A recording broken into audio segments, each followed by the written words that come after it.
அனைவருக்கும் வணக்கம். தமிழ்நாடு கலை இலக்கிய பெருமன்றம் முன்னெடுத்து இருக்கின்ற மகத்தான இலக்கிய பணியான நாளும் ஒரு கதை என்ற தலைப்பின் கீழ் புதுமை பித்தன் மற்றும் தோமுசி ரகுநாதன் கதைகளை நாள்தோறும் கலை இலக்கிய பெருமன்றத்தின் சார்பாக இணைய வழி வாயிலாக பயணித்து இன்று வெற்றிகரமான 70வது நாள் நிகழ்வில் இணைந்திருக்கிறோம். இந்த இணைப்பில் இணைந்து நமது நிகழ்ச்சியை அலங்கரிக்க வந்திருக்கும் தோழமைகளையும் ஆளுமைகளையும் இருகரம் கூப்பி அன்புடன் வருக வருக என வரவேற்கிறேன். இன்றைய கதை தலைப்பு கருச்சிதைவு. கதையை சொல்ல வருபவர் மதிப்பிற்குரிய முனைவர் வி தமிழ்மொழி அவர்கள். அம்மாவோட பேர் வித்தியாசமா இருக்கு, நான் இப்பதான் கேள்விப்படுறேன். கருச்சிதைவுன்னுட்டு நம்ம தாயின் வயிற்றுல இருக்கிற ஒரு கருவு தான் ஞாபகத்துக்கு வரும். ஆனா எழுத்தாளர்களோட பார்வை வெவ்வேறு கோணத்துல இருக்கும். அந்த வகையில புதுமை பித்தன் கருச்சிதைவுன்றத வேறொரு கோணத்துல பார்த்திருக்காரு. அது என்ன, அந்த நிகழ்வு எப்படி, கதை எப்படின்றத அம்மா நமக்கு சொல்ல இருக்காங்க. அம்மா, எங்களை கதை சொல்லி மகிழ்விக்க வருமாறு அன்புடன் அழைக்கிறேன். அம்மா அவர்களை வருக, கதை தாருங்க. நன்றி. நன்றி அம்மா. நன்றிகள் அம்மா. என்னை ஈன்ற பெற்றோருக்கும் என்னை ஆளாக்கிய அன்னை தமிழுக்கும் சான்றோர் பெருமக்கள் அனைவருக்கும் என் இனிய வணக்கங்கள். தமிழ்நாடு கலை இலக்கிய பெருமன்றத்தின் இயக்குனர் மரியாதைக்குரிய முனைவர் திரு கருமுருகன் ஐயா அவர்களுக்கும், இந்த நிகழ்வை தொகுத்து வழங்கி கொண்டிருக்கின்ற அம்மா அவர்களுக்கும், தமிழ்நாடு கலை இலக்கிய பெருமன்ற கலை இலக்கிய குழு ஒருங்கிணைப்பாளர் அனைவருக்கும் மற்றும் தோமுசி மற்றும் புதுமை பித்தன் சிறுகதைகள் எனும் தலைப்பில் நாளும் ஒரு கதை 70ஆம் நாள் இணைய வழி தொடரில் இணைந்திருக்கின்ற அத்துணை ஆளுமைகளுக்கும் சான்றோர்களுக்கும் பேராசிரிய பெருமக்களுக்கும் எனது பணிவான வணக்கங்களை தெரிவித்துக் கொள்கின்றேன். இவ்வினிய வாய்ப்பை எனக்கு ஏற்படுத்தி கொடுத்த முனைவர் புனிதவதி தோழமைக்கும் இவ்வினிய தருணத்தில் எனது நன்றியை உறுத்தாக்கி கொள்கின்றேன். புதுமை பித்தனுடைய சிறுகதைகள்ல ஒன்றான இந்த கருச்சிதைவு என்ற கதையை நாளும் ஒரு கதைக்காக நான் சொல்ல விழைந்திருக்கிறேன். இந்த கதையை பார்க்கறதுக்கு முன்னாடி ஒரு சிறு முன்னோட்டம் சொல்லணும்னு நினைக்கிறேன். இந்த சிறுகதை பாத்தீங்கன்னா, இந்த கருச்சிதைவு என்கிற சிறுகதை சமூக இலக்கிய விமர்சனங்கள் நிறைந்த ஒரு படைப்பாக பார்க்கப்படுகிறது. அது மட்டும் இல்லைங்க, ஒரு பத்திரிகையாளனுடைய கதை கருவாக உருவாகி பின்னர் சிதைந்து போன ஒரு பத்திரிகையின் செய்தியின் கதையை இது சொல்கிறது. இந்த கதை அப்படியே விட்டிருந்தாங்கன்னா ஒரு ஜேர்னலிஸ்ட் பீஸ் அப்படின்னு மாறுறதுக்கான ஒரு பெரும் வாய்ப்பு இருந்திருக்கும். அவ்வாறு இல்லாம சிதைந்து அதை மீண்டும் உருவாக்கும் முயற்சிகளை காலப்போக்கில் அது எப்படி உருமாறுகிறது என்பதையும் இந்த கதை நமக்கு எடுத்து சொல்லுது. இந்த கதை பாத்தீங்கன்னா பத்திரிகை உலகோட ஒரு சுவாரஸ்யமான அம்சங்களை வெளிப்படுத்துவதோடு மட்டுமில்லாம புதுமை பித்தனுடைய எழுத்து, அவருடைய நடை, அப்புறம் அவர் பார்த்த சமூக நோக்கங்கள், இது எல்லாவற்றையும் அது ரொம்ப அழகா எடுத்து காட்டுகிறது. இப்ப நேராக நம்ம கதைக்குள் செல்லலாம் என்று நினைக்கின்றேன். அவர் இப்படி ஆரம்பிக்கிறார். அம்மா சொல்லுங்க. உங்களை பற்றிய சுய விவரங்களை சொல்லிவிட்டு நீங்கள் கதையை தொடருங்கள். நலமா நலமா, நன்றிங்கம்மா. எனது பெயர் முனைவர் வி தமிழ்மொழி. நான் கிருஷ்ணசாமி மகளிர் அறிவியல் கலை மற்றும் மேலாண்மையியல் கல்லூரியில கடலூர்ல இணை பேராசிரியராக தமிழ் துறையில் 15 ஆண்டுகளாக பணியாற்றி கொண்டிருக்கிறேன். என்னுடைய கல்வி பணி தொடர்ந்து கொண்டே இருக்கிறது. பல விருதுகள், நிறைய ஆய்வு நூல்கள், 2 புத்தகங்கள் என வெளியிட்டு இருக்கின்றேன். அப்புறம் இன்னும் சொல்லணும்னா, ஏழை எளிய மாணவர்களுக்கு சனி ஞாயிறு வேலைகள்ல எங்களால நானும் எனது கணவரும் சேர்ந்து ஒரு இலவயமாக ஒரு கல்வி பணியை தொடர்கிறோம். எந்த ஒரு விதமான கட்டணமும் வசூலிக்காம எங்களால முடிந்த அளவுக்கு 10வது 11வது 12வது படிக்கக்கூடிய மாணவர்களுக்கு இந்த ஒரு பணியை நாங்க செஞ்சுட்டு இருக்கோம். அவங்களுக்கு தமிழ் பாடங்களை கற்றுக் கொடுத்து கொண்டிருக்கிறோம். நல்ல மதிப்பெண்களை, ரொம்ப ரூரல் ஏரியான்னு சொல்லக்கூடிய கிராமப்புறங்கள்ல இருக்கக்கூடிய மாணவர்களை தேர்ந்தெடுத்து அவங்களுக்கு இந்த கல்வி பணியை நாங்க செய்துட்டு இருக்கோம். இன்னும் வேற பெருசாக சொல்லிக் கொள்ளும்படியாக வேற எதுவும் இல்லைங்கம்மா. நன்றிகள் அம்மா. கதைக்குள் செல்லலாங்களா? மகிழ்ச்சி மகிழ்ச்சி. நன்றி நன்றி. சொல்லுங்க. அவர் இப்படி ஆரம்பிக்கிறார். டெலிபோன் மணி காதை அறுத்தது. ரொம்ப வித்தியாசமான ஒரு பதிவா இருக்குது. நம்ம டெலிபோன் மணி காதை அறுக்குது அப்படிங்கிற மாதிரி அவர் எழுதுறார். ஸ்ரீமான் சுந்தரம் பிள்ளை பம்பாய் சர்க்கார் மின்சார திட்ட அறிக்கையில் 3வது பக்கத்தின் 4வது பாராவை மொழிபெயர்த்து எழுதி இருக்கிறது என்று போட்டு முடித்தார். டெலிபோன் மணி விடவில்லை, காதை அறுத்து கொண்டே இருந்தது. மேஜையிலிருந்து எழுதின கடிதாசிகளை கம்போசின் ரூமுக்கு எடுத்து சென்று கொண்டிருந்த வடிவேலு ஓடி வந்து ரிசீவரை காதில் எடுத்து வைத்து கொண்டு, ஹலோ, யாரது என்ற சந்தேக வார்த்தைகளை கக்கினார். இந்த மகத்தான திட்டம் பம்பாய் மாகாண வாசிகளுக்கு மட்டுமல்லாமல் என்று எழுதியபடி மங்கிய டைப் கடிதாசிகளில் கண்ணை சொருகி கொண்டிருந்த ஸ்ரீமான் சுந்தரம் பிள்ளை அவர்களிடம், டெலிபோன் சார் என்று கொண்டே ரிசீவரை கையில் கொடுத்தார். பிள்ளை அவர்கள் சாவதானமாக பேனாவை மேஜை மேல் வைத்தார். சொருகு பலகை மேல் சாய்த்து வைத்து எழுதிய அட்டையை மேஜை மேல் வைத்தார். ஒரு பக்கமாக சாய்த்து தம்மை ஜோல்னா பையை தேடி பிடித்து அதில் கைக்குட்டையை தேடி அங்கில்லாமல் பேப்பர் லென்த் அடியில் இருந்து அதை எடுத்து நெற்றியை துடைத்துக் கொண்டார். ஷர்ட் கைகளை தள்ளிவிட்டு கொண்டே, என்ன டெலிபோனா என்று ரிசீவரை வாங்கி கொண்டு, யாரது, ஓஹோ நீங்களா, என்ன 2-3 நாளா இந்த பக்கத்திலேயே காணலையே, அப்படியா, என்ன கதையா, அதுக்கென்ன இன்னைக்கு சாயங்காலமா ரெடின்னு வச்சுக்கோங்க என்று சொல்லிவிட்டு பம்பாய் மாகாண மின்சார திட்டத்தில் ஈடுபட்டார். மும்முரமாக ஈடுபட்டதால் டைப் கடிதாசிகள் எத்தனை நேரம்தான் மேஜையின் மேல் நிற்க முடியும்? நேராக குப்பை கூடையில் சென்று ஐக்கியமாகின. இவர் இந்த கடிதாசின்னு சொல்றது எல்லாமே பேப்பர் அப்படிங்கிறது நமக்கு தெரிய வருது. வடிவேலு ப்ரூஃப் என்று காய்தா பண்ணிவிட்டு மேஜைக்குள் இருந்த வெற்றிலை செல்லத்தை, ரொம்ப இங்க புதுமை பித்தனுடைய நையாண்டியை நம்ம பார்க்க இயலும். வர்ணம் போன மசாலா டின்னுக்கு அவர் செல்லமாக இட்டிருக்கும் பெயர் அப்படின்னு அவர் ரொம்ப நக்கலாக இதுல பதிவு பண்றார். அந்த செல்லமாக இட்டிருக்கும் பெயர் எடுத்து சாவதானமாக வெற்றிலை போட ஆரம்பித்தார். அவருக்கு வெற்றிலை போடுவது வெறும் சம்பிரதாயம் கிடையாது, ஒரு ஒரு யாகம் நடத்துவது மாதிரி அப்படின்னு அவர் பதிவு செய்யறார் நம்ம புதுமை பித்தன். எந்திரம் எழுதி இந்த திக்கில் என்னென்ன தேவதைகளை நிறுத்தி வைக்க வேண்டும் என்றிருப்பது போல அவருடைய செல்லத்தில் இன்னின்ன சரக்குகள் இன்னின்ன இடத்தில் இருக்க வேண்டும் என்பது நியதி.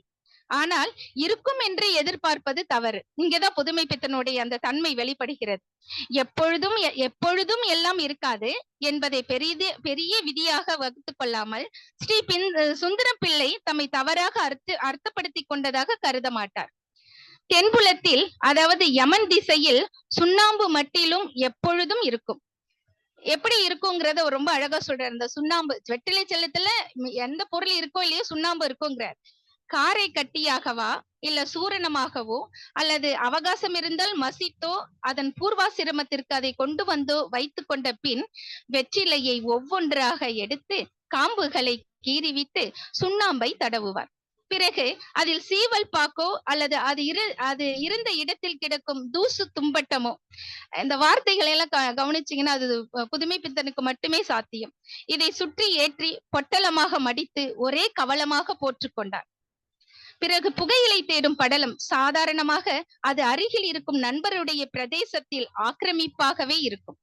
வாய்மொழியாக புகையிலை இருக்கிறதா என்று மரியாதைக்கு எச்சரித்து விட்டு பொட்டலத்தை எடுத்து கொண்டு வந்து மறுபடியும் நாற்காலியில் உட்கார்ந்த பின் புகையிலை சுற்றி இருந்த கடுதாசியை மட்டும் எரிந்துவிட்டு மீதியை ஒரு தடவைக்கு உபயோகப்படுத்தியவர். இது அவர் பொது அனுஷ்டிக்குமான விஷயம். அன்று அவர் தமது சகபாடியின் மேஜைக்கு அருகில் சென்ற பொழுது அவரும் அதே விருத்தியில் ஈடுபட்டிருந்தார். இப்படி 2 பேருமாகவே வெற்றிலை போட்டுக் கொண்டிருந்த அந்த தன்மையை ஆசிரியர் பதிவு செய்கிறார்.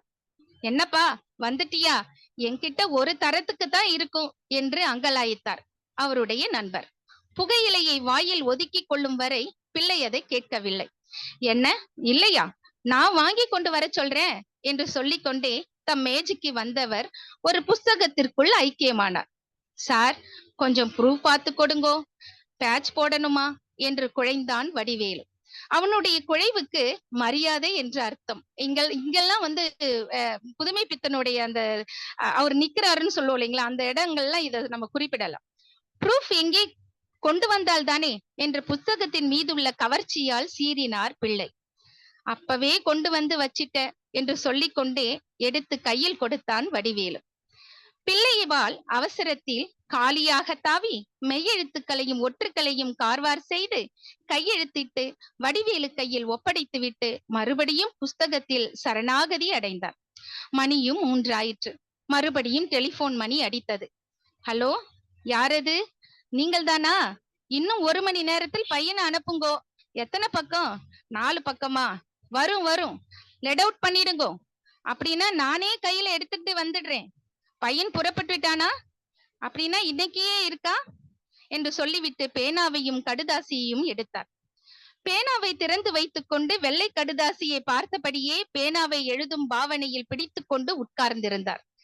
பேனாவை சரிபடவில்லை. மேஜையின் மீது அட்டையையும் பேனாவையும் வைத்துவிட்டு கைகளை சுடக்கு விட்டார். பிறகு சாவதானமாக கொட்டாவி விட்டார். மேஜையில் இருந்த பேனாவையும் அட்டையையும் கையில் ஏற்றிவிட்டு மறுபடி புறப்பட்ட இடத்திற்கே போய் சேர்ந்தன.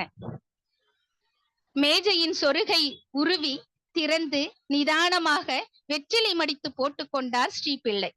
புகையிலை கட்டத்திற்கு வரும் பொழுது சுறுசுறுப்பு தட்டியது. மேஜையில் இருந்து எழுத்து சாதனங்கள் கையில் இறங்கின. ஒரே ஒரு ஊர்ல ஒரே ஒரு ராஜா இருந்தான் என்று எழுதிவிட்டு பேனாவை மூடி மேஜை மீது வைத்து விட்டார். சிறிது நேரம் பேந்த பேந்த சுற்றுமுற்றும் பார்த்து விழித்துக் கொண்டிருந்தார். அப்புறம் சில நிமிஷங்கள் கழித்து அவன் ஒரு கதை பைத்தியம். சண்டைக்கு வந்த எதிராளி ராஜாவிடம் உனக்கு கதை சொல்ல தெரியுமா என்று ஒரு தூது கோஷ்டியை அனுப்பி கேட்டுவிட்டானாம். சுந்தரம் பிள்ளை மேஜையில் பேனா முதலிய சில்லறை தொந்தரவுகளை வைத்துவிட்டு வெளியே வராந்தாவிற்கு சென்று வெற்றிலை துப்பிவிட்டு வாயை கொப்பளித்தார். ஒரு டம்ளர் ஜலம் குடித்து விட்டு வந்து உட்கார்ந்து கொண்டு மறுபடியும் பேனாவை எடுத்தார். அவனுடைய மந்திரிக்கு கதை என்றாலே பிடிக்காது. கதை கேட்பதால் தன்னுடைய ராஜ்யத்தின் மீது இருந்த ஆதிபத்திய உரிமையை இழந்து வெறும் சிற்றரசனாக போன ராஜாவுக்கு புத்தி சொல்லி கொடுக்க ஒரு யோசனை செய்தான் மந்திரி. சர்க்கார் சம்பிரதாயப்படி அதற்கு ஒரு திட்டம் வகுக்க ஒரு விசேஷ கமிட்டி ஏற்படுத்துவது என்று முடிவு கட்டப்பட்டது. இங்க ஒரு சமூக நக்கல் வெளிப்படும் பாருங்க. மறுபடியும் பேனாவை மூடி வைத்துவிட்டு மூட்டு வலையை பார்த்து யோசனையில் ஆழ்ந்தார் ஸ்ரீபிள்ளை. இந்த விசேஷ கமிட்டிக்கு பிரிட்டனில் இருந்து சட்ட அனுபவம் வாய்ந்த ஒரு நிபுணரையும் கதாசாஸ்திரத்தில் பாண்டித்யம் பெற்ற ஒரு பிரபலஸ்தரையும் பிரிட்டிஷாரால் வைத்திய சங்கத்தை சேர்ந்த ஒரு வைத்திய நிபுணரையும் தருவிப்பது என்று தீர்மானிக்கப்பட்டது. இந்த விசேஷ செலவுக்கு சமஸ்தான கஜானாவில் போதுமான பணம் இல்லாததனால் ஒரு புதிய வரி போடுவது அல்லது ஒரு கடன் பத்திரம் பிரசுரிப்பதா என்பது பற்றி ஆலோசிக்கப்பட்டது. அதற்குள் இந்த சமாச்சாரம் பெரிய ராஜாவுக்கு தெரிந்துவிட இவ்வித முயற்சிகள் செய்ய சிற்றரசருக்கு சனத்தின் ஷரத்தின்படி உரிமை கிடையாது என்று ஓலை அனுப்பினார். 4 விதமாகவும் யோசித்துவிட்டு இந்த யோசனைகளை அப்படியே ஒதுக்கி விடுவதுதான் நன்மை என்று மந்திரி நினைக்கலானார். மந்திரியின் நினைப்பு காரியாம்சத்திற்கு வரும் முன் ராஜாவுக்கு சஷ்டியப்த பூர்த்தி விழா வந்துவிட்டது. பெரிய ராஜா இந்த சிற்றரசனுக்கு வெகுமதியாக ஒரு பெரிய கதை புஸ்தகத்தை அனுப்பினார். அந்த கதை எவ்வளவு பக்கம் பாருங்களேன். அது 1,00,000 செல்வானம் பக்கங்கள் கொண்டது. ஒரு புஸ்தகத்தை கண்டதும் அதை பூராவும் படித்து முடிப்பதற்கு தனக்கு ஆயுசு இருக்குமோ என்று நினைத்த சிற்றரசன் சிம்மாசனத்தில் இருந்தே கண்ணீர் விட்டான். மந்திரி பிரதானிகளுக்கும் பிரஜைகளும் ராஜாவை தனியாக அழவிட்டு விடுவதா என்று நினைத்து அனுதாபம் காட்டி கூடவே அழுதார்கள். இந்த சமயத்தில் பிரதம மந்திரிக்கு அழுகை வரவில்லை. நெடும்பரம் போல நின்றான். நெடுமரம் போல நீ என்று மறுபடியும் அடித்துவிட்டு எழுதினார் சுந்தரம் பிள்ளை. கதை தானாகவே தன்னிஷ்டம் போலவே பின்னிக் கொண்டு போவதை கண்டு பயந்து போன சுந்தரம் பிள்ளை அந்த நெடுமரம் என்ற மதில் சுவர் வந்ததும் நிம்மதியுடன் பெருமூச்சு இருந்தார். கதை வண்டியை தமக்கு புரியும் வழியில் திருப்புவதற்காக அந்த அழாத பிரதம மந்திரியை சிரச்சேதம் செய்தார். அந்த வேலை முடிந்த பின் கதைக்கு உயிர் சந்தேகமின்றி அகன்று விட்டது என்பதை நாடி பிடித்து பார்த்தவர் போல நிச்சயப்படுத்தி கொண்டு அவனை உயிர்ப்பிக்க பரமசிவனை கூப்பிடலாமா அல்லது வெறும் மந்திரவாதியை தருவித்து அவனுக்கு ராஜா மகளை கட்டி வைத்து கதையை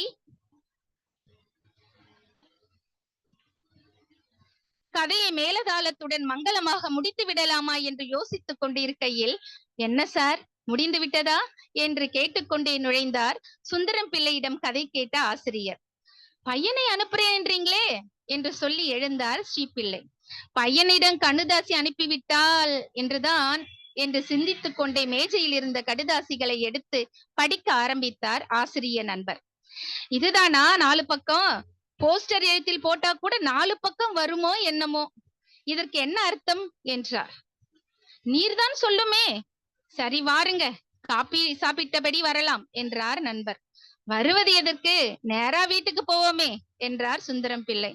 அங்கே போனால் எழுதுவீரோ என்றார் நண்பர். போன பிறகு பார்த்துக்கலாம், நீங்க எழுந்துருங்க என்று சொல்லிக்கொண்டு மேஜையை எடுத்து பூட்ட ஆரம்பித்தார் பிள்ளை. துண்டை எடுத்து உதறி மேலே போட்டுக்கொண்டு புறப்பட்டார் நண்பர். கொஞ்சம் இருங்க, வெற்றிலை போட்டுக்கொண்டு வருகிறேன் என்று உட்கார்ந்து கொண்டார் ஸ்ரீபிள்ளை. வெற்றிலை போட்டு முடிந்தது. சார் ஒரு நிமிஷம் என்று சொல்லி கடைசி வரியை எழுதினார் பிள்ளை அவர்கள். தான் படித்த அத்தனை கதைகளையும் படிக்க வேண்டும் என்று ராஜா அந்த மந்திரிக்கு தண்டனை அளித்தான் என்று எழுதி, இப்படி முடித்து விடலாமா என்றார். எப்படியாவது முடித்தால் போதும், என்னிடம் குப்பை கூட இருக்கிறது, மறந்து விட்டீரே என்றார் நண்பர். அது என்னிடமே இருக்கிறதே என்று சொன்னார் பிள்ளை. ராஜாவும் மந்திரி பிரதானிகளும் இங்கிலீஷில் கசக்கும் மாகாண மின்சார திட்டத்துடன் கடந்து நசுங்கினர் அப்படின்னு இந்த கதையை அவர் முடிக்கிறாரு. கடைசியில அந்த கதையும் குப்பை தொட்டிக்கே போயிடுச்சு அப்படிங்கறத ரொம்ப அழகா முத்தாய்ப்பா நம்ம புதுமை பித்தன் இந்த கதையில பதிவு பண்ணியிருக்கிறார். இதுல சொல்லக்கூடிய சுவாரஸ்யமான நிறைய விஷயங்களை நம்ம பார்க்கலாம். இப்படிதான் அவருக்கு கதையை முடித்திருக்கிறார். இந்த இந்த இந்த புனைவு இலக்கியத்துல பாத்தீங்கன்னா வழக்கமான வடிவங்களுக்கு அப்பாற்பட்டு கதை பாத்தீங்கன்னா கதைக்கு முன்னைய வடிவம், கதைக்கு பின்னைய வடிவம் மற்றும் தற்போதைய நிலை, யதார்த்த நிலைன்னு சொல்லுவாங்க, அந்த நிலை குறித்தும் நம்ம இந்த கதையில என்ன பண்ணலாம்னா திறனாய்வு மேற்கொள்வதற்கான அனைத்து முகாந்தரங்களும் இந்த கதையை நமக்கு ஏற்படுத்தி கொடுத்திருக்கு. இந்த கதையுடைய இலக்கியத்தன்மை, அதனுடைய விமர்சன பார்வை, ஒரு யதார்த்த நிலை, நகைச்சுவை மற்றும் தமிழ் இலக்கியத்துடைய தாக்கங்களை நம்ம பார்க்கலாம். இதுல ஒரு ஊர்ல ஒரு ராஜா அப்படின்னு நம்ம ஆரம்பிக்கிற மாதிரி அந்த கதைகள், தமிழ் இலக்கியங்களுடைய தாக்கம் இவரிடத்தில் இருந்திருக்கிறது. திறனாய்வு போக்களை இந்த கதையை நோக்குகிற பொழுது நமக்கு கிடைக்கிறது. மேலும் இந்த சிறுகதை பாத்தீங்க அப்படின்னா நவீன மனித வாழ்க்கையுடைய சிக்கல்களை பதிவு செய்து ஒரு கதை எழுத உட்கார்றாங்க, அதை அவரால் முழுசா முடிக்க முடியல, எவ்வளவு இடையூறுகள் இருக்கு, அவரால் தொடர்ந்து அதை யோசனை பண்ண முடியல, இந்த மாதிரியான சிக்கல்களை அவர் பதிவு செய்யறார். ஒரு கதை எழுதுறதுக்கு என்ன மாதிரியான மனோநிலை வேண்டும் என்பதையும் நம்மளுடைய புதுமை பித்தன் இங்க சொல்ல தவறவில்லை. அந்த அளவுக்கு ரொம்ப அழகா பதிவு பண்றார். சமூக பிரச்சனைகளை எடுத்து காட்டியிருக்கிறார். அந்த சமூக பிரச்சனைகள் அப்படிங்கறத இங்க நம்ம வர்க்க பேதங்களையும் நம்ம சொல்லலாம். அதாவது நமக்கு உயர் பதவியில இருக்கிறவங்க, அவங்களுக்கு கீழே வேலை பார்க்கறவங்க, இவங்களை பத்தி ஒரு பதிவு செய்யறப்போ குழைவுதான் பணிவு, இதுக்கு பணிவு என்ற அர்த்தம் அப்படின்னு அவர் சொல்ற அந்த விதம் ரொம்ப நகைச்சுவையாக இருந்தது. அதே மாதிரி அவர் சொன்ன கக்கினான் அப்படிங்கிற வார்த்தைகள் எல்லாம் அவர் பதிவுபடுத்துறார். அதாவது சந்தேக வார்த்தைகளை கக்கினான் அப்படின்னு சொல்ல, மோட்டு வலையை பார்த்துட்டு இருந்தார். இந்த மாதிரி அது ஒரு மகா யக்னம் மாதிரி இருந்தது அவருடைய அந்த வெற்றிலை செல்லத்தை எடுக்கக்கூடிய இந்த நிகழ்வு. இதெல்லாம் பாத்தீங்கன்னா அவர் சொல்லக்கூடிய அந்த மொழி நடை ரொம்ப வித்தியாசமானதாக இருக்கிறது. நையாண்டி நிறைந்தது, கூர்மையான விமர்சனத்துடன் இதை நம்ம அணுக இயலுகிறது. அது மட்டும் இல்லாம சமூக விமர்சனத்தை தாண்டி அரசியல் மற்றும் மனிதர்களுடைய நடத்தை பற்றிய விமர்சனங்களையும் இந்த கதையின் வழியாக நம்ம என்ன பண்ணலாம்னா தெரிந்து கொள்ள முடியுது. அதற்கான முகாந்தரங்கள் அனைத்தும் இந்த கதையில தொக்கி இருக்கு அப்படிங்கிறது நான் இந்த கதையை ஒரு வாசகரா படிக்கிறப்போ எனக்கு தெரிந்த விஷயங்களாக இதை நான் உங்களுக்கு பதிவிடுறேங்க ஐயா. நன்றிங்க ஐயா வாய்ப்புக்கு.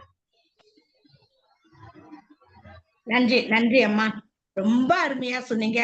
நல்ல குரல் வளம், அந்த பேச்சு இது வரும்போது, அந்த வசனங்கள் வரும்போது அப்படியே நேர்ல பேசுற மாதிரியே பேசுனீங்க. ரொம்ப நல்லா இருந்தது. ஒரு கோர்வையா கொண்டு போனீங்க, கட கட கடன்லாம் ஓடாம நிறுத்தி நல்லா கதை சொன்னீங்க. ரொம்ப பிடிச்சிருந்தது. எனக்கு பிடிச்சிருந்த மட்டும் இல்ல, இன்னைக்கு இணைஞ்சிருக்கிற எல்லாத்துக்குமே பிடிச்சிருக்கும். இந்த கதை 1941 அபார்ஷன் அப்படின்ற தலைப்புலயும் வந்திருக்குன்னு இதுலயே புஸ்தகத்திலேயே கொடுத்திருக்காங்க. என்ன பொறுத்தவரைக்கும் இந்த கதைய ஆங்கிலேயர்கள் ஆட்சியை சாடுவதாகவும் எனக்கு தோணுச்சு. அவர் சில இடத்துல கொண்டு வரும்போது ஆட்சி அமைப்பு அரசாங்கத்தோட இது எல்லாமே இதுல சொல்ற மாதிரி எனக்கு தோணுச்சு.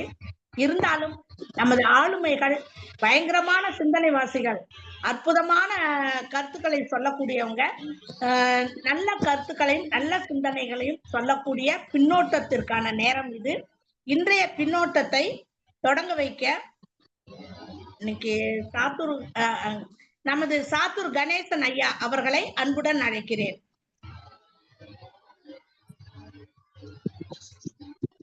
வாழ்க வளமுடன்மா, வணக்கம், வாழ்த்துக்கள். இன்றைய புதுமைப்பித்தன் அவர்களுடைய சிறுகதையை பார்க்கும்போது கருச்சிதைவு அவருடைய பேரு, அந்த பேர் வச்சதே ஒரு சிறப்பான ஒரு தலைப்பாக இருக்கின்றது.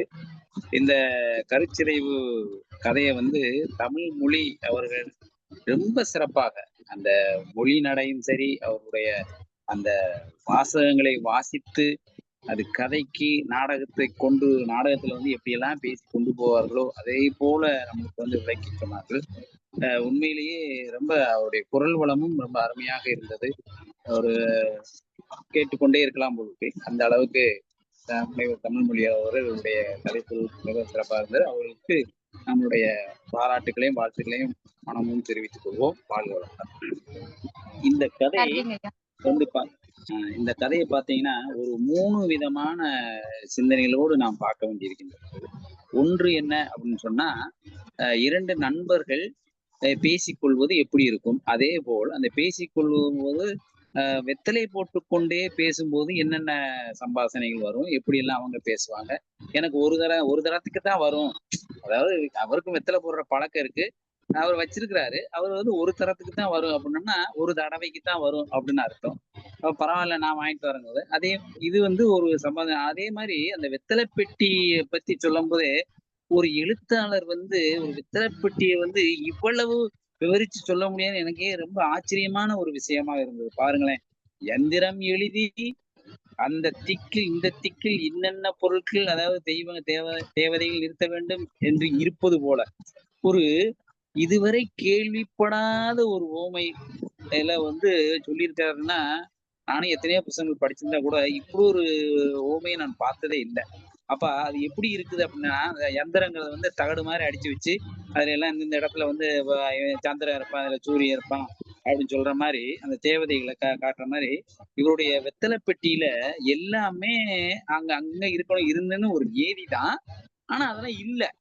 ஆனா அப்படி இல்லாட்டா கூட அதை பத்தி எல்லாம் கவலைப்பட போறது இல்ல அப்படின்னு சொல்லி அந்த வெத்தலை பெட்டியவே புகழ்ந்து எழுதுற மாதிரி எப்படி இந்த கதையை கொண்டு போறா பாருங்க. அதை பாருங்க, தென் திசையிலன்னா யமன் திசையா, அந்த யமன் திசையில வந்து சுண்ணாம்பு இருக்குமா, அந்த சுண்ணாம்புக்கு சொல்றாரு பாருங்க. சுண்ணாம்புக்கு சொல்லும் போது பாருங்க, கட்டியாகவும் இருக்கலாம், இல்ல சூரணங்கிறது என்ன, மாத்திரை வடிவுல அதை பொடிச்சு தரும்ல, அந்த மாதிரி கட்டியா இருக்கிறது, இந்த கட்டியா இருக்கிறது. சூரணங்கிறது பொடியா இருக்கிறது. அதுக்கப்புறம் எல்லாத்தையும் அரைச்சு வந்து குழைச்சு நல்ல ஒரு இது மாதிரி இருக்குது. அப்போ 3 விதமா அந்த சுண்ணாம்பு இருக்கலாம் அப்படின்னு சொல்ற மாதிரி அதை கொண்டு போறாரு. அந்த வெத்தலை பெட்டிக்கே அவருடைய ஒரு இதை சொல்லிப்பாரு. அப்போ நண்பர்கள் வரும்போது அவருடைய பேச்சு இருக்கு. இதுல இன்னொரு சிந்தனையும் காட்டுறாரு. என்னன்னா, ஒரு கதாசிரியன் கதை எழுத போகும்போது அவன் எப்படி எழுத ஆரம்பிக்கிறான், ஒரு வரியை மட்டும் எழுதிட்டு திடீர்னு வந்து என்ன செய்யறது, வெளியே போறது, அங்க பாக்குறது, இங்க பாக்குறது, மோட்டு விலையை பாக்குறது, அப்போ வாசலுக்கு வர்றது, அப்ப எழுத முடியல. அதை எழுத முடியாத அப்ப அந்த சிந்தனை வந்து அப்படி ஓடுது. அப்ப ஒரு கதாசிரியன் வந்து இப்படித்தான் எழுதுவாரு அப்படிங்கிறத நம்மளுக்கு இந்த கதையின் மூலம் நம்மளுக்கு தெரியுது. அந்த கதையும் பாருங்க, அவர் ஒரு எழுதிக்கிட்டே வர்றாரு. அப்ப அந்த கதை வண்டிய வந்து அது சொல்றத பாருங்க, அந்த கதை வண்டியை நமக்கு தோதாக நமது வழியில திருப்புறதுக்கு ஒரு வழி என்ன செய்யணும்னா, அந்த மந்திரியை கொன்னே ஆகணும் அப்படின்னு சொல்லி சிறைச்சேதம் பண்ற மாதிரி அதை ஒரு கதையை எழுதுறாப்புல. அப்ப வந்து இப்படித்தான் வந்து ஒரு கதாசிரியர் எழுதுவாங்க அப்படின்னா, இவர் வந்து ஒரு மொழிபெயர்ப்பாளராகவும் இருக்கிறாரு. அதுதான் வந்து அவங்க வந்து மின்சார திட்டத்தினுடைய அந்த ஆங்கிலத்தில் இருக்கக்கூடிய செய்திகளை வந்து மொழிபெயர்ச்சி வச்சிருக்கிறாரு. அப்ப மொழிபெயர்ப்பாருங்கிறது நம்மளுக்கு தெரியுது. அப்ப அவங்க எப்படி எல்லாம் எழுதுவாங்க அப்படின்னு. இன்னொரு விஷயம் பாத்தீங்கன்னா, ஒரு அரசு அலுவலகம், ஒரு நிதி சம்பந்தப்பட்ட இல்ல அதாவது ஆட்சி பீடத்தில் இருக்கக்கூடியவங்க எப்படி எல்லாம் ஒரு திட்டம் போடுவாங்க. அந்த திட்டம் போடும் போது என்னெல்லாம் பண்ணுவான், அப்படி செய்யலாம் அப்படி செய்யலாமா, ஊர் கூடி தேர்வு இருக்கணும்னு ஒரு இருக்கு. இல்ல நம்ம சொல்லுவாங்கல்ல, ஆண்டி கூடி மடத்தை கட்டின கதைய மாதிரி கடைசியில வந்து ஒண்ணுமே இல்லாம போயிருது. அதுல அப்ப நண்பர் வர்றாரு. நண்பர் வந்து அவர் ஒரு கதை குடுக்குறாரு. அந்த கதைய எப்படியாவது எழுதி குடுத்துருங்க. 4 பக்கம் தான் இருக்கு. அத போஸ்டர் வடிவில் போஸ்டர் எப்படி இருக்குன்னு நம்மளுக்கு தெரியும். இது என்னன்னா, இது வந்து இந்த போஸ்டர் வடிவம்ன்னு சொல்றது வந்து கொட்டை எழுத்தில் நம்ம சொல்றோம்ல, வழக்கமா சொல்றோம் கொட்டை எழுத்தில் எழுதணும் அப்படின்னு சொல்றோம்ல. அத வந்து போஸ்டர் வடிவம்னா அத விட பெருசு. ஏன்னா, இப்படி இருக்குது இது 4 பக்கத்துக்கு வருமா? அப்படின்னு சொல்லி அது ஒரு பேச்சு வருது. அந்த எழுத்துடைய ஆளுமைகளுடைய இத வந்து எப்படி சொல்றது? அத கொஞ்சம் கிண்டல் தான். ஒரு கிண்டலா சொல்லிக்கிட்டே போற மாரி, நையாண்டியா சொல்லிக்கிட்டு போற மாரி இந்த கதை அமைஞ்சிருக்கு. கடைசியில பார்த்தீங்கன்னா, இவர் கதை எழுதுறாரு. அப்ப இப்படி முடிச்சுருவோமா? முடிக்கிறதுக்கே வழி இல்லாம போச்சு. அப்ப என்ன செய்ய? இப்படித்தான் சொல்லி இந்த மந்திரி பிரதானிகளும் அவங்களும் வந்து அப்படி இருந்துட்டாங்க அப்படின்னு சொல்லி ஒரு வரி வச்சிருக்கிறாங்க. தான் படித்த அத்தனை கதைகளையும் படிக்க வேண்டும் என்று ராஜா அந்த மந்திரிக்கு தண்டனை அளித்தான் எப்படி முடிச்சிருவோமா அப்படின்னு சொல்லி கடைசியில எப்படியோ வந்துருது. அப்ப என்ன அது இவருடைய கதையும் வந்து ஒரு குப்பை கூட மாதிரி கிழிஞ்சு போய் நஞ்சு போய் மிதிக்கக்கூடிய சூழ்நிலை இருந்துச்சு. அதே மாதிரி அந்த மின்சார திட்டத்தைப்படி எழுதி வச்சிருந்தாங்க பார்த்தீங்களா? அதுவுமே மிதிச்சு அந்த கடைசியில் சொல்ற பாருங்க ராஜாவும் மந்திரி பிரதானியும் இங்கிலீஷில் கசங்கும் மாகாண மின்சார திட்டத்துடன் கிடந்து நசுங்கினர்ன்னு சொல்றாரு. பாருங்க அந்த கதை தான். அந்த கதையில வந்து இருக்கிற கதாபாத்திரங்களே நசுங்கி போன மாதிரி அவர் எழுதுறாரு. நசுங்கி போயிடுச்சு அப்படின்னு சொல்லி எழுதியிருக்கலாம். ஆனா நசுங்கினர் அப்படின்னு எழுதுறாரு. எவ்வளவு இந்த கதையை நம்ம படிக்கும்போது ஒரு சிறப்பான வார்த்தைகள் அம்மா சொன்னாங்க, தமிழ் மொழி சொன்னாங்க. இப்போ ஒரு சில வார்த்தைகள்லாம் பார்க்கும்போது ரொம்ப நல்லா இருக்கு. இப்படியெல்லாம் எழுத போகும்போது கதையாசிரியர்கள் இப்படிதான் எழுதணும். இருந்தா தான் ஒரு சுவராசியம் இருக்கும். அதை படிக்க படிக்க ஒரு இன்பத்தை கொடுக்கும் அப்படின்னு சொல்ற மாதிரி ரொம்ப அமைந்த கதையாக இருக்கிறது. வாழ்க வளமுடன். ஒரு சிறப்பான கதை சொல்லியாக பரிணமித்ததற்கு அம்மா தமிழ்மொழி அவர்களுக்கு அன்பையும் பாராட்டுகளும் வாழ்த்துக்களும் வாழ்க வளம். நன்றிங்க ஐயா. நன்றி ஐயா. உங்க பின்னோட்டம் மிக அழகாக அருமையாக இருந்தது. நீங்க சொன்ன மாதிரிதான் நானுமே நினைச்சேன். கருச்சிதைவு அருமையான தலைப்பு.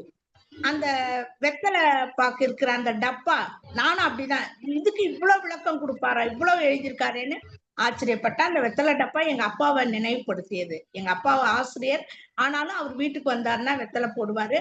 சுண்ணாம்பு கலையன்னே ஒண்ணு இருக்கும். நம்ம உள்ளங்கையில அந்த கலையை உட்கார்ற அளவுக்கு குட்டியோண்டா இருக்கும். சுண்ணாம்பு கல் வாங்கிட்டு வந்து அந்த கலையத்தூள்ல போட்டு கொதிக்கிற தண்ணியை ஊத்தி அதுக்குன்னு ஒரு குச்சி வச்சிருப்பாரு. அதால கிண்டி அவரே அந்த சுண்ணாம்பை தயார் பண்ணுவாரு. எங்க கிராமத்துல இருக்கிறவங்க அப்பெல்லாம் கடைங்கன்னா அரியலூர் தான் வரணும், வந்து வாங்குவாங்க. அந்த வெத்தலை டப்பா இன்னும் எனக்கு ஞாபகத்துல இருக்கு. அருமையான பின்னோட்டம் அளித்த உங்களுக்கு நன்றி.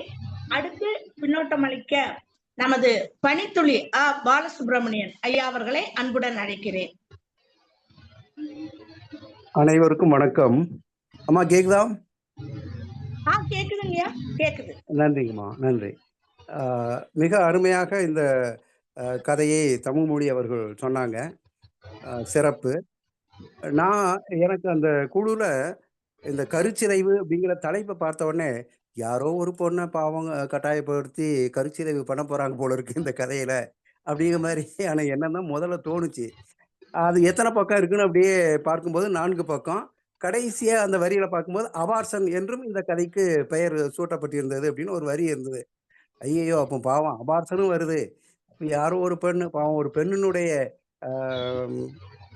என்ன ஒரு கொடூரமான ஒரு தன்மை, அந்த பெண் பாதிக்கப்பட்ட ஒரு பெண்ணை பற்றி சொல்ல போகுதுன்னு நினைச்சு படிச்சா விழுந்து விழுந்து சிரிக்க தோணுச்சு இந்த கதையை படிக்கும்போது. முதல்ல தொடங்கும் போதே என்ன சொல்லி தொடங்குறாருன்னா, டெலிபோன் மணி காதை அறுத்தது அப்படிங்கிற மாதிரி தான் சொல்றாரு. அங்கேயே இங்க உள்ள அந்த எழுத்தாளர், இந்த எழுத்தாளருடைய நிலைமையை சொல்றாரு. ஏன்னா ஒரு எழுத்தை ஆள்பவன் தான் எழுத்தாளர். சில எழுத்தாளர்கள் கண்ணாப்பின்னான்னு எழுதி தான் பெரிய எழுத்தாளன் அப்படின்னு காமிக்கக்கூடிய ஒரு சூழலும் இவருடைய காலத்துல இருந்திருக்கு. அதை நையாண்டித்தனமா இந்த கதையில பதிவு பண்றாரு. அதுல சொல்லும்போது, ஒரே ஒரு ஊரில் ஒரே ஒரு ராஜா இருந்தான் அப்படிங்கிற மாதிரி தான் ஆரம்பிக்கிறாரு. அந்த வரி எழுதினோடனே அவருக்கு ஏதோ ஒரு பெரிய தான் பெரிய கற்பனையில சிறந்தது மாதிரி பேனா மூடி வச்சுட்டு அடுத்து பேந்த மூழ்கிட்டு இருக்காரு. என்ன எழுத அப்படிங்கிற மாதிரி. இப்படியே கதை போகுது. கதை அப்படியே நையாண்டியா போயிட்டு இருக்கு. இந்த சிற்றரசனுக்கு கதையை கேட்கக்கூடிய அந்த ஆர்வம் அதிகம்.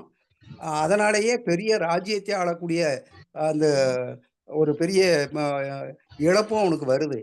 இத பக்கத்துல இருந்து பார்த்துக்கிட்டு இருந்த மந்திரி யோசனை பண்றான். இவருக்கு ஏதாவது ஒரு புத்திய சொல்லியே ஆகணும். அரசாங்க சம்பிரதாயப்படி, சர்க்கார் சம்பிரதாயப்படி அதற்கு ஒரு திட்டம் வகுக்கணும். அப்பதான் இவர் திருந்துவாரு. இல்லன்னா இந்த ராஜ்யத்தையும் விட்டுற போறாரு. நமக்கு மந்திரி பதவியும் போயிருமேங்கிற மாரி கவலைப்படுறாரு ஒரு மந்திரி. அவர் என்ன பண்றாரு, இந்த விசேஷ கமிட்டிக்கு ஒரு கமிட்டி ஒண்ணு பிளான் பண்றாரு. இந்த விசேஷ கமிட்டிக்கு பிரிட்டன்ல இருந்து சட்ட அனுபவம் வாய்ந்த ஒரு நிபுணரை கொண்டு வரணும். முதல் கருத்து. 2வது கதாசாஸ்திரத்தில் பாண்டித்தியம் பெற்ற ஒரு முக்கியத்துவர் அவரை கொண்டு வரணும். ஏன்னா இவருக்கு கதை எழுதவே தெரியல. யாரு? இவர் சொல்லக்கூடிய இந்த எழுத்தாளருக்கு. 3வது சொல்லும்போது தான் விழுந்து விழுந்து சிரிச்சேன். என்ன அப்படின்னா, பிரிட்டிஷ் ராயல் வைத்திய சங்கத்தை சேர்ந்த ஒரு வைத்திய நிபுணரையும் தருவிப்பது. ஏன்னா எல்லாரையும் குழப்பிட்டு இருக்காரு இந்த எழுத்தாளர். அதனால என்ன அப்படின்னா, பிரிட்டிஷ் ராயல் வைத்திய அதுவும் ராயல் வைத்திய சங்கத்தை சேர்ந்த ஒரு வைத்திய நிபுணரையும் தருவிப்பது. ஏன்னா இவர் புத்தி சுவாதீனம் இல்லாத ஒரு கதையா படைச்சிட போறாரு. பல பேருக்கு புத்தி சுவாதீனம் வந்துரும். இன்னொரு சம்பவமும் அங்க நடக்குது. என்ன அப்படின்னா, அந்த அழாத பிரதம மந்திரியினுடைய தலை சீவப்பட்டது.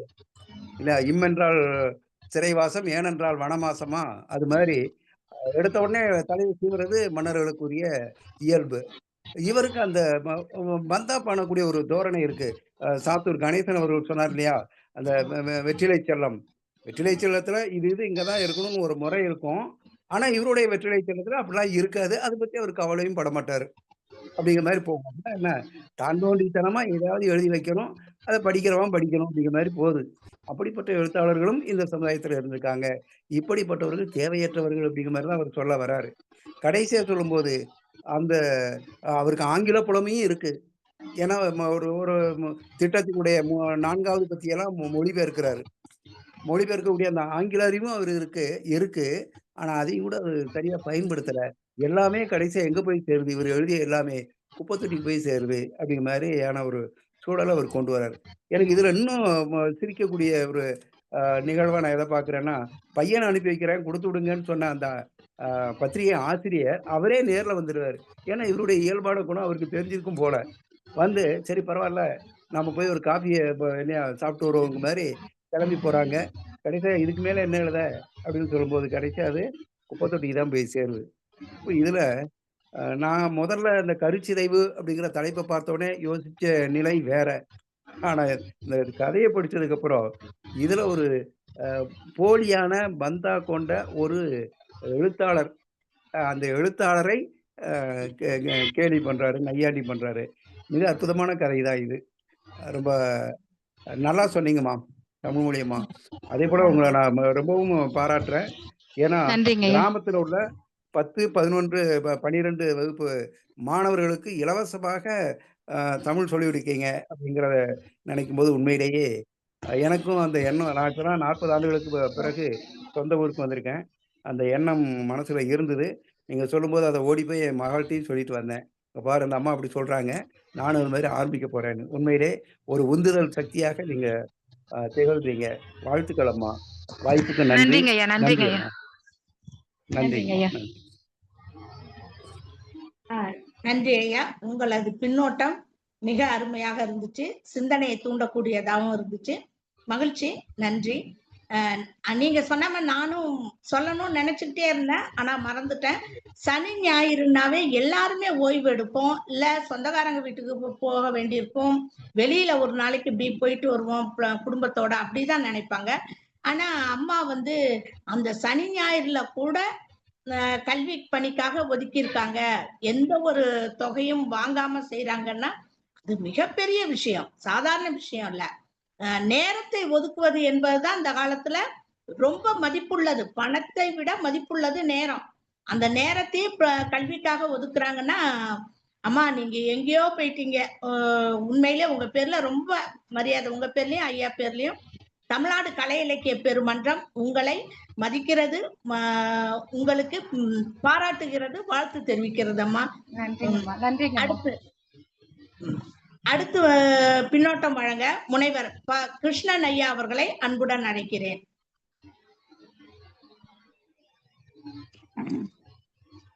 அனைவருக்கும் இனிய வணக்கம். இன்றைய கதை கருச்சிதைவு இந்த கதையினை மிக சிறப்பாக தெளிவாகவும் மிக சிறப்பாக முன்னூட்டம், இந்த கதைக்கு முன்னாடி கதை சொல்றதுக்கு முன்னாடி முன்னோட்டம் அப்படிங்கிற அதை சொல்லி மிக சிறப்பாக கதையை சொன்னார்கள். ஒரு எழுத்தாளனுடைய நிலையை, சூழலை இந்த கதை சித்தரிப்பதாக சொன்னார்கள். மிக சிறப்பாக இருந்தது. தோழர்களுக்கு இனிய வாழ்த்துக்கள். நன்றிங்க ஐயா.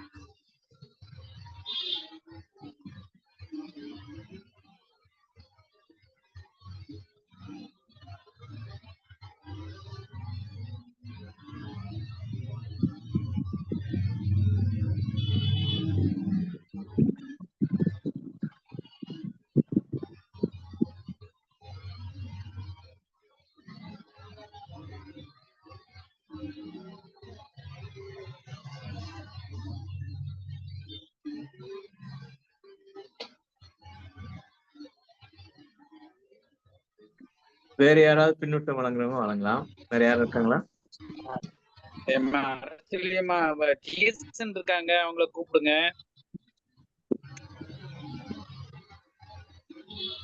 அரசியல்வியமா இணைப்புல இல்ல. நம்ம டிஎஸ்என் தொடர் பேசுறீங்களா? டிஎஸ்என் தொடர்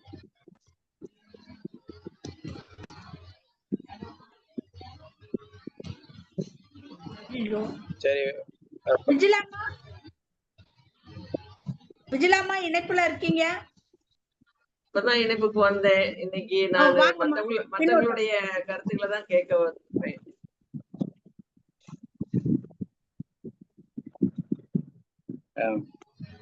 பிரபாகர் ஐயா.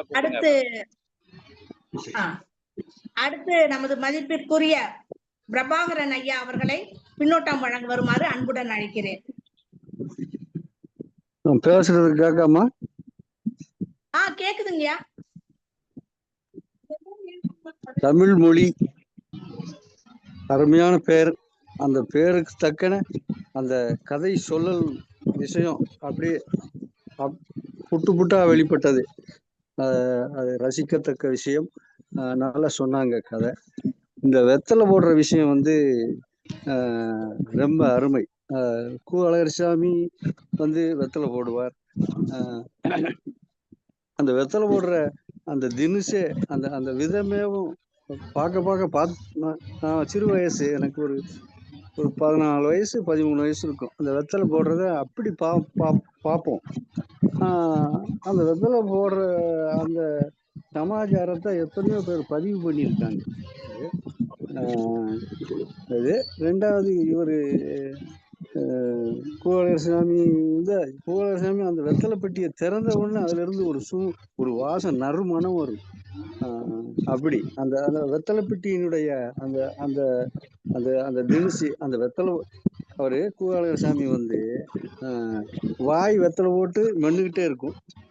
பேச்சு வந்துகிட்டே இருக்கும். விஷயங்கள் வந்துட்டே இருக்கும். ஒரே NS கிருஷ்ணங்கனக்க சிரிக்க வச்சுட்டே இருப்பாரு கூவலரசாமி. அந்த மாதிரி அந்த வெத்தலை போடுற தினுசு அப்படி. அது அந்த பண்ணக்கூடிய விஷயம் பாராட்டக்கூடிய விஷயம் அது. அப்படி அது அடுத்து ஒரு எழுத்தாளன் எந்தவித டிஸ்டர்பன்ஸும் இருக்கக்கூடாது. ஒரு பாராதான் ஓடும். அதுக்கப்புறம் அந்த அந்த மூடை கலைச்சிட்டாங்கன்னு வைங்க, ஒன்னும் பண்ண முடியாது, ஒன்னும் ஓடாது அதுக்கு மேல. அப்படியெல்லாம் இருக்கு. அதையெல்லாம் அந்த கதையில நம்ம பார்த்தோம். என்ன தமிழ் மொழிக்கு ரொம்ப நன்றி. அருமையா அத சொன்னாங்க. அதுல உள்ள விஷயங்கள் பூராமே இது மாதிரி பரிசே வந்துட்டே இருக்கு. இதெல்லாம் நடக்கக்கூடிய விஷயம்தான். அதுல அவர் சொல்லியிருக்காரு புதுமைப்பித்தன். அதுதான் விஷயம். பரவாயில்லம்மா, வாய்ப்புக்கு நன்றி. அருமையான பின்னோட்டம் வழங்கிய ஐயா அவர்களுக்கு நன்றி. அடுத்து டிஎஸ்என் சார் பின்னோட்டம் வழங்க வருமாறு அழைக்கிறேன். டிஎஸ்என் சார் முன்னாடியே வரல. அடுத்து பின்னோட்டம் வழங்க மருது நாகராஜன் சார். மருது நாகராஜன் இருக்காரு, புனிதவதி இருக்காங்க. சரிங்க. அடுத்து பின்னோட்டம் வழங்க மருது நாகராஜன் ஐயா அவர்களை அன்புடன் அழைக்கிறேன்.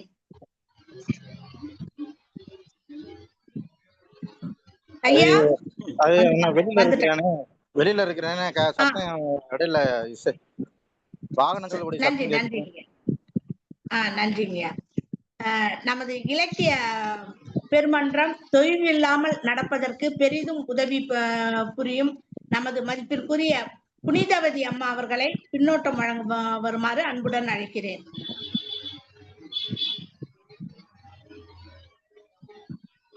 அனைவருக்கும் வணக்கம்.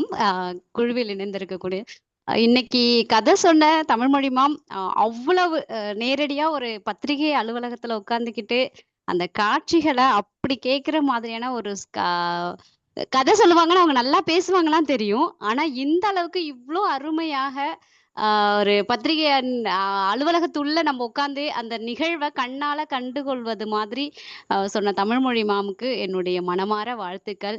இந்த வாய்ப்பை நல்கிய தமிழ்நாடு கலை இலக்கிய பெருமன்றத்திற்கும் நிகழ்வை செம்மையாக கொண்டு சென்று கொண்டிருக்கக்கூடிய அறச்செல்வி அம்மையாருக்கும் கருமுருகன் ஐயா பேராசிரியர் அவர்களுக்கும் நிகழ்விற்கு தூணாக இருந்து கொண்டிருக்கும் மருத்துவர் அறம் ஐயா அவர்களுக்கும் என்னுடைய மனமார்ந்த நன்றியினையும் வணக்கத்தையும் தெரிவித்துக் கொள்கிறேன். நன்றி அம்மா. நல்லதொரு பின்னோட்டம் வழங்கிய தங்களுக்கும் நன்றி. அடுத்து பொன் ஏழுமலை ஐயா அவர்களை பின்னோட்டம் வழங்க வருமாறு அன்புடன் அழைக்கிறேன்.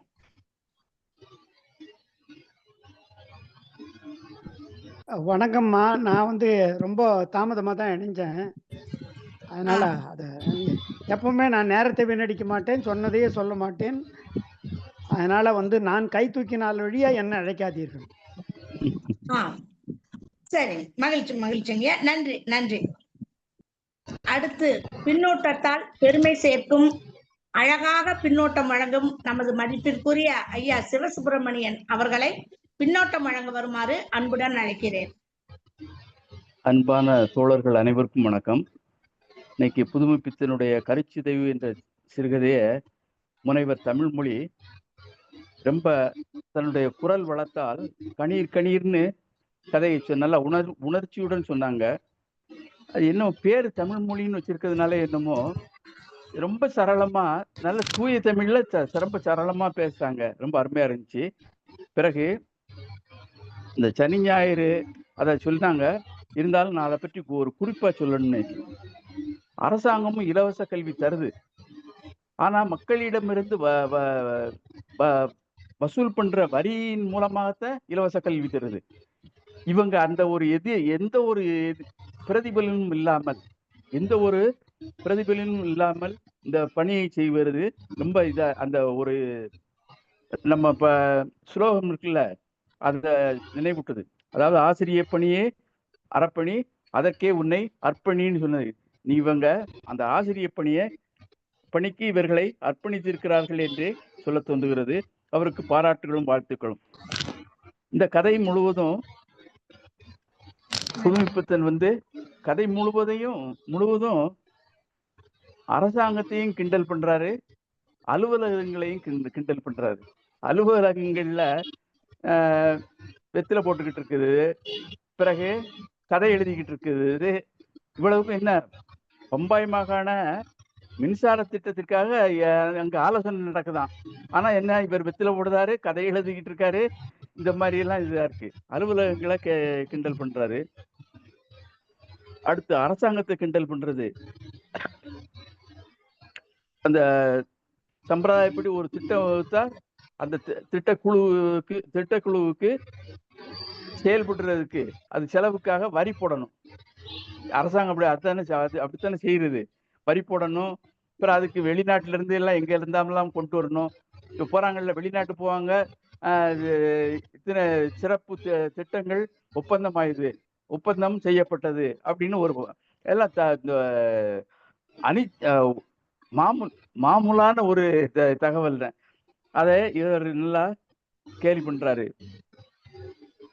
அது எல்லாம் சொல்லிட்டாங்க. அந்த இது பொதுவா ஒரு கதைக்கு மைய கருத்துன்னு ஒண்ணு சொல்லுவாங்க. மைய கருத்து. அதாவது அத கதையின் முடிச்சுன்னு கூட சொல்லுவாங்க. கதையின் முடிச்ச கடைசியில அவுக்கணும், கடைசியில அவுப்பாங்க. இவர் இந்த கதையே எழுதாம எழுதின ஏனாதானு எழுதின கதையும் குப்பை கூடை போயிருது. அந்த திட்டம் எல்லா அரசாங்க திட்டங்களும் இந்த மாதிரி தான் குப்பை கூடை போயுதோ என்னமோ. அதே புதுமைப்பித்தன் கிண்டல் செய்தாரு, சாடுகிறார், அதை குறிப்பிட்டு சாடுகிறார்.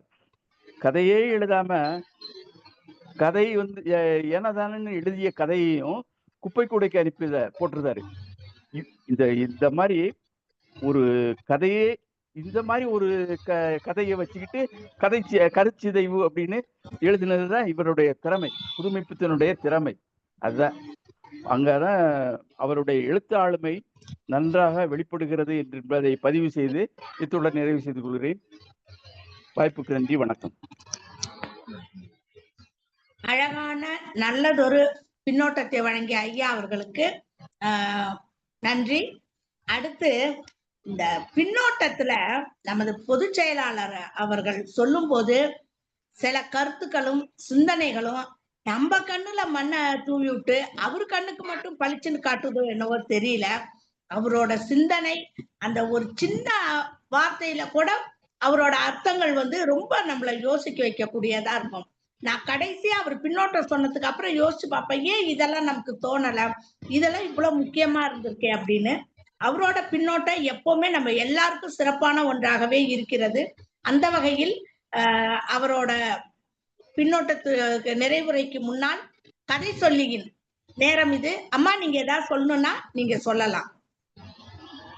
அம்மா, இதுல இன்னும் ஒரு விஷயம் ஐயா சொன்னதுக்கு அப்புறம் எனக்கு ஒரு செய்தி சொல்லணும்னு நான் நினைக்கிறேன். இவரு அந்த வெற்றிலை செல்லத்தை சொல்கிற பொழுது அந்த யக்னம், மகா யக்னம் மாதிரி இருந்தது, இன்னென்ன இடத்துல இன்னென்ன தேவதைகள் வைக்கணும்னு எந்திரங்களை வச்சாங்க, இதெல்லாம் சொல்கிற பொழுது அவர் நம்மளுடைய வைதிக சமயத்துடைய சடங்குகளை நையாண்டி பண்ணியிருக்கிறார். அது எந்த அளவுக்கு அதன் மூலமாக அவர் பாதிக்கப்பட்டிருக்கலாம், இல்ல அதை மக்கள் இந்த மாதிரி போய் சடங்குகள்லாம் சொல்லி ஏமாத்துறாங்களேங்கிற அந்த வெறுப்புல அவர் நையாண்டி பண்ணியிருக்கிறார் அப்படிங்கிற ஒரு தகவல் இங்க சொல்லணும்னு நான் நினைக்கிறேன்.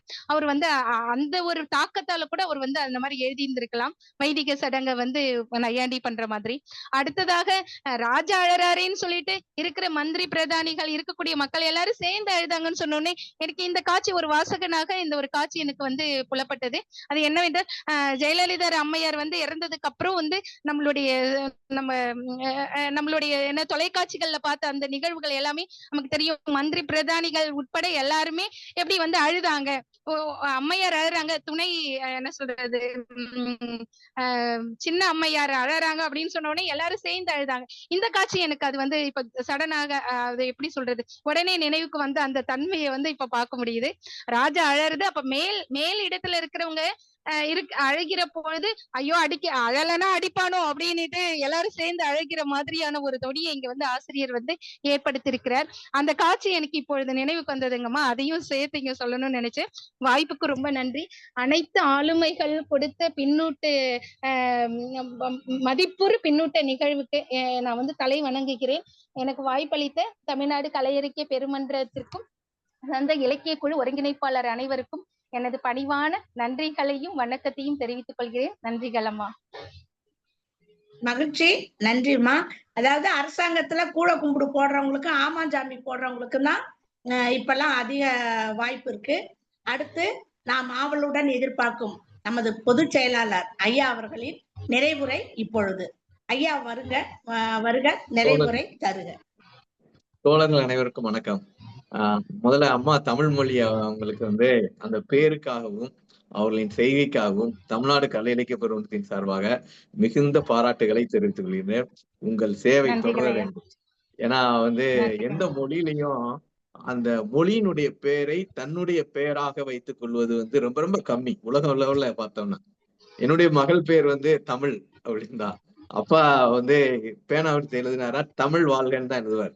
அந்த மாதிரியான ஒரு பற்றாளர்னால எதையாவது சேர்த்துக்கணும்னு கொண்டு வந்தப்ப கூட தமிழ் அது மொழி இளமையானது, வளமையானது, இனிமையானதுன்னு நிறைய விளக்கம் கொடுப்பார். அதனால உங்களுடைய மொழி பற்றுக்கும் தாழ கிடப்போரை தற்காப்பதே தர்மம் என்பது என்ற அடிப்படையில் ஏழை எளிய மாணவர்களுக்கு தம்மால் முடிந்த உதவியை அதைத்தான் செய்யறோம் நம்ம. அதை செய்த உங்களுக்கு வந்து மிகுந்த பாராட்டுகள். இந்த கதை வந்து மிக அருமையா சொன்னீங்க. ரொம்ப மகிழ்ச்சி.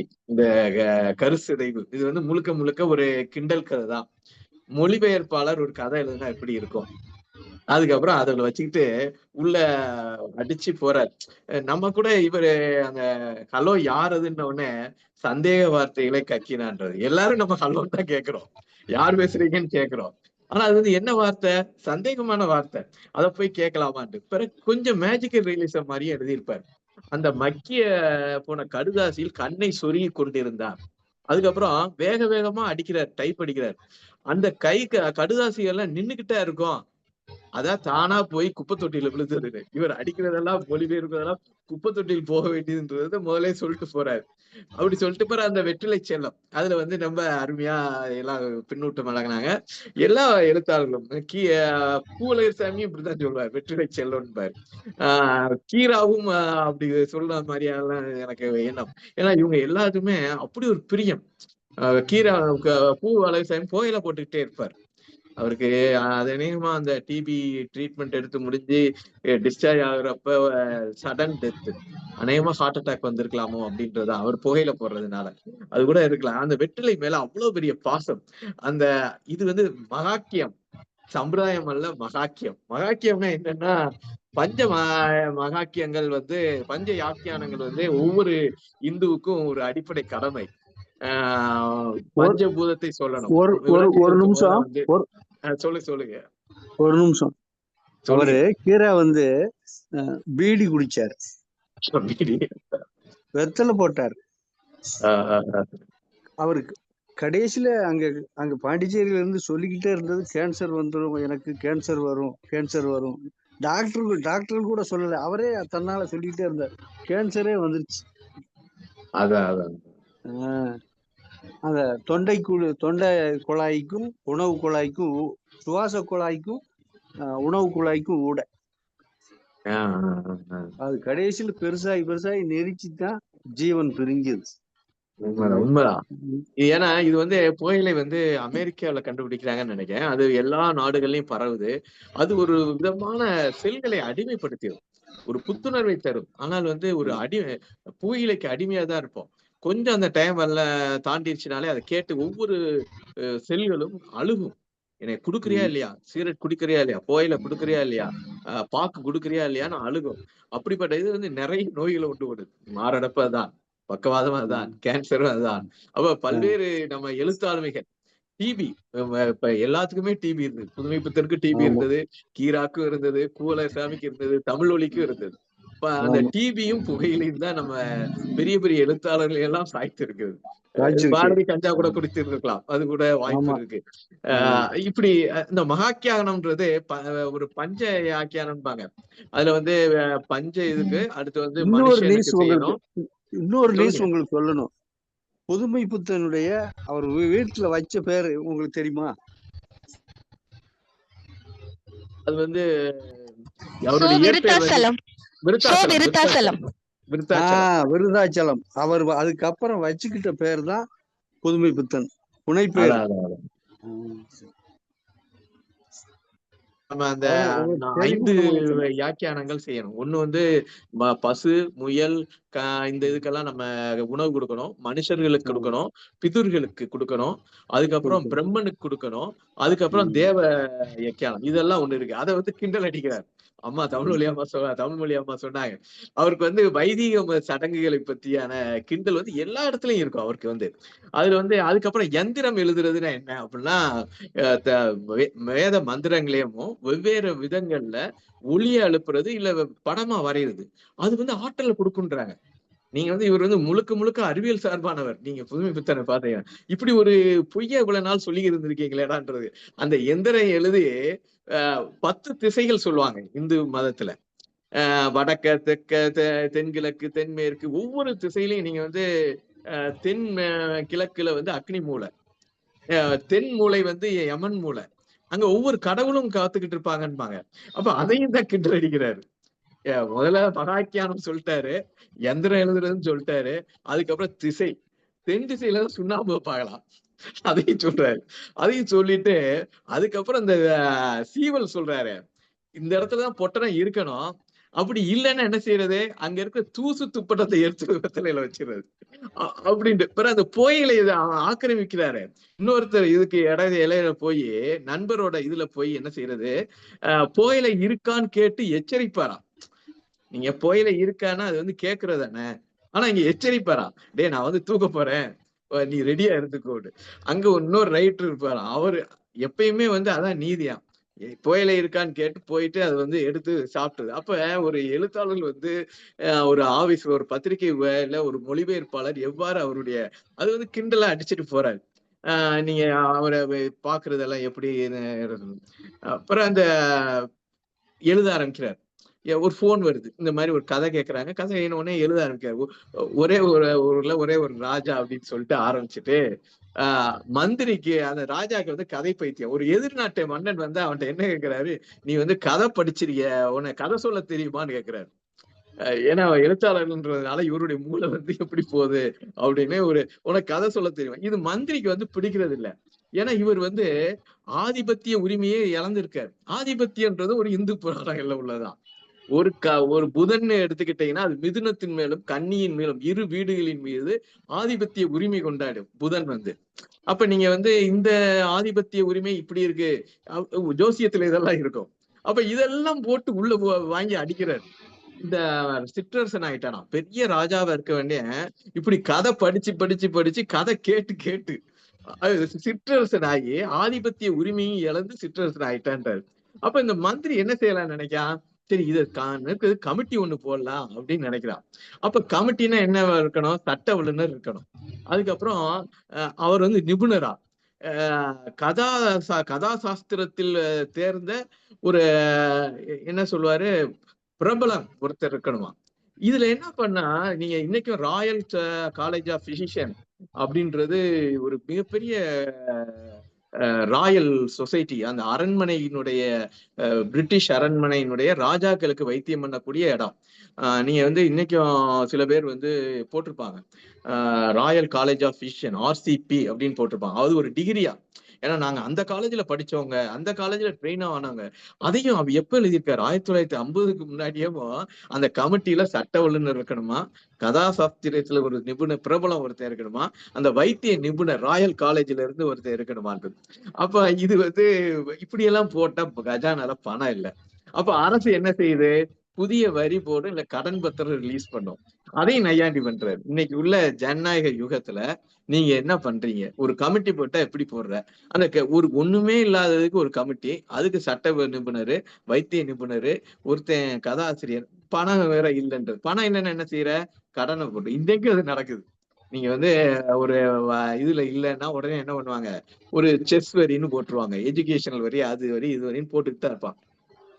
அது மாதிரி இப்ப பெரிய ராஜாட்ட போகுது இந்த விஷயம். அவருடைய ஷரத்துப்படி இந்த சின்ன ராஜா இப்படி எல்லாம் ஒரு கமிட்டி அமைக்க முடியாதுன்னு அது நிராகரிச்சுறாரு. அது என்ன சொல்லுவாரு, 4 விதமா யோசிச்சு ஒதுக்கி தள்ளினாரா இத அந்த பெரிய ராஜா வந்து. இப்ப இந்த சஷ்டபூர்த்தி அவருக்கு வந்து 60 வயசு ஆனவனே அந்த பெரிய ராஜா வந்து 1,00,000 பக்கம் கொண்ட இதை அனுப்பிடுறாரு. அனுப்பிட்டா இவர் வந்து ராஜாக்கு ஏன் அழுக வருது, நம்ம ஆயுசுக்குள்ள இதை படிக்க முடியுமா, 1,00,000 பக்கம் எப்படி அப்படின்னு அழுதவனே ராஜாவை தனியா அளவிடுவதா அப்படின்னு நினைச்சு ஒவ்வொரு இடத்துலயும் நையாண்டி இருக்கு. எல்லாரும் சேர்ந்து இருந்தாங்க. இங்கனக்குள்ள அந்த பிரதம மந்திரி மட்டும் அழுகல. இங்கனக்குள்ளதான் ஒரு யாருன்றத சொல்றாரோன்னு தோணுது. நெடுமரம் மாதிரி இருந்தான்றாரு. நீங்க பொன்னியின் செல்வன்ல நெடுமரம் சாய்ந்ததுன்னு ஒரு அதிகாரம் இருக்கும். அப்ப கல்கியத்தான் சொல்றாரா, பொன்னியின் செல்வன் வந்து 2200 பக்கம் உள்ளது, 1,00,000 பக்கம் உள்ள புக்கு அப்படின்றாரு. அப்ப இது வந்து ஒரு கோயில் அந்த புறத்துல வந்து வந்திதேவன் உள்ள போவான். அப்பதான் இந்த இது வரும், நெடுமரம் சாய்ந்தது அப்படின்னு அந்த அத்தியாயம் வரும். அப்ப அது வந்து அதுக்கு அடுத்து சொல்றாரு, இப்படி சொல்லி அவனை என்ன செய்யலாம், வழக்கமான கதை தானா பின்னிட்டு போதே, இது எதையாவது நிப்பாட்டணுமே, அந்த நெடுமரன்ற மதில் சுவரான், அவர் நெடுமரன்ற வார்த்தை வந்து நெடுமரம் போல பிரதம மந்திரி நின்னா அழுகாம அப்படின்னு வச்சுட்டு அது ஒரு மதில் சுவர் வந்தவொடனே உஷாராயிட்டாராம். என்னடா கதை அது பாட்டு போகுது, நம்ம எப்படியாவது கதையை முடிக்கணுமே. எப்படி முடிக்க? அவனை சிறைச்சேதம் பண்ணிடுவோம். சிறைச்சேதம் பண்ணிட்டா உயிரே இல்லாம போயிடும். நாடி பார்த்தாராம். அதெல்லாம் ஒரு மேஜிக்கல் ரியலிசமான வார்த்தை. ஒரு கதைக்கு போய் எப்படி நாடி பார்க்க முடியும்? ஆனா நாடி பார்த்தாரா, நாடி பார்த்தா உயிரே இல்லையே. அப்ப என்ன செய்யலாம்? உயிர் கொண்டு வரணும்னா என்ன செய்யணும்? பரமசிவன்ட்ட வேணுமா மந்திரவாதிட்ட வேண்டுமான்னு இங்க ஒரு அடி அடிக்காரு. நீங்க இலை உயிர் போயிடுச்சுன்னா நீங்க எங்கடா போகணும்? அதாவது இங்க என்ன பரமசிவன்ட்ட வேணுமா? அப்ப மந்திரவாதிட்ட சொல்லி அவனை உயிர்ப்பிச்சு ராஜாவுடைய மகளுக்கு திருமணம் முடிச்சு மங்களகரமா முடிச்சிருவோமா அப்படின்னு ஒரு யோசனை யோசிச்சாராம். அதுக்கப்புறம் தான் இது வந்து அவர் உள்ள வந்துட்டாரு. என்னன்னு பாக்காரு, இது என்னையா எழுதி இருக்கு அப்படின்றாரு. சரி வா காஃபி குடிக்க போவோம் செய்வோம்னு சொல்லிட்டு வீட்டுக்கு போவோன்றாரு. வீட்டுக்கு போனா எழுதிருவியான்னு கேட்காரு. அங்கனக்குள்ள ஒரு நையாண்டி இருக்கு. ஏன்டா நீ இப்பயே எழுதுறது விளங்கல, வீட்டுக்கு போனாப்புல நீ எழுதிட போறியா அப்படின்றாரு. இல்ல அங்க போனா எழுதிடுவேனப்ப குப்பை தொட்டி இருக்குன்றாரு. நீ எழுதுறதெல்லாம் எதுக்கு போகணும்? குப்பை தொட்டிக்கு தான் போகணும். அதுல என்ன முடிக்கிறாரு? இங்கிலீஷ்ல உள்ள அந்த பம்பாய் மாகாணத்தினுடைய எலக்ட்ரிசிட்டி போர்டினுடைய அறிக்கையும் இந்த மந்திரிகளும் ராஜாக்களும் ஒண்ணு போல குப்பை தொட்டியில கிடந்தாங்கன்னு முடிச்சிட்டாரு. அப்ப ஒரு மொழிபெயர்ப்பாளர் ஒரு பத்திரிகை ஆசிரியர் கேட்கிறான்றதுக்காண்டி திடீர்னு ஒரு கதையை உடனே ஒரு 10 நிமிஷத்துல கதை எழுதுற ஒரு ஆளை ஒரு எழுத்தாளரை நையாண்டி செய்து அதோட மட்டும் இல்ல, இவர் எங்க எடுத்தாலும் இந்த வைதிக மரபெல்லாம் உள்ள உணர்ந்து ஒரு அடி 4 பேர் சாத்தினாதான் புதுப்பித்திற்கு நிம்மதியா இருக்கும். சயின்ஸையும் கொண்டாடுறாரு. சயின்ஸை கொண்டு வந்து நாட்டோட நிலைமையை கொண்டாடுறாரு. ராஜாக்கள்லாம் எப்படா இருக்கீங்க, நீ என்ன வரி போட்டுக்கிட்டு எப்படி கொள்ளையடிச்சுக்கிட்டு இருக்க, இது எல்லாத்தையும் ஒரு 4 பக்கத்துக்குள்ள இவ்வளவு விமர்சனம் இருக்கு. அதான் புதுமைப்பித்தன். அவர் வந்து அவருடைய ஒரு வார்த்தையும் உருவ முடியாது. அந்த இதுல தேவையில்லாத வார்த்தைன்னு எதை நீங்க சொல்வீங்க? எல்லாமே படிக்கும்போது பனித்துளியா சொன்னாங்களே அது மாதிரி சிரிச்சு உருளலாம். நீங்க வந்து ஒவ்வொரு இடத்துலயும் அவர் வந்து சிரிக்க சிரிக்க இதை எழுதியிருக்கிறார். அது வந்து புதுமைப்பித்தனுக்கு கைவந்த கலை. விமர்சன பூர்வ யதார்த்தவாதத்தை வந்து விமர்சனங்களால் அடிப்பது. எதை எல்லாம் விமர்சிக்கிறது, அனைத்தையும் விமர்சிப்பார். அதுதான் புதுமைப்பித்தன். ரொம்ப அருமை. தமிழ் மொழி அம்மா அவர்களுக்கும் மற்ற ஏனைய பின்னூட்டம் சொல்லிய அனைவருக்கும் நன்றி.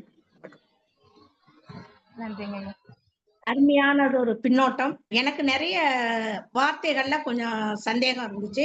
அது எல்லாமே இப்ப நீங்க சொல்லும்போது நான் தெரிஞ்சுக்கிட்டேன். நல்ல ஒரு ஆராய்ச்சி இதோட எல்லாம் சொல்லும்போது ஆச்சரியமா இருந்துச்சு. அருமையான பின்னோட்டம் வழங்கிய உங்களுக்கு தமிழ்நாடு கலை இலக்கிய மன்றம் மகிழ்வுடன் நன்றியை தெரிவித்துக் கொள்கிறது. இந்த நிகழ்ச்சி இத்துடன் நிறைவு பெறுகிறது. மீண்டும் நாளை இரவு 8 மணிக்கு புதிய கதையோடு புதிய கதை சொல்லியோடு நாம் அனைவரும் ஒன்றுபடுவோம், கருத்துக்களை பரிமாறுவோம், அருமையான கதையை கேட்போம். வாய்ப்புக்கு நன்றி, வணக்கம்.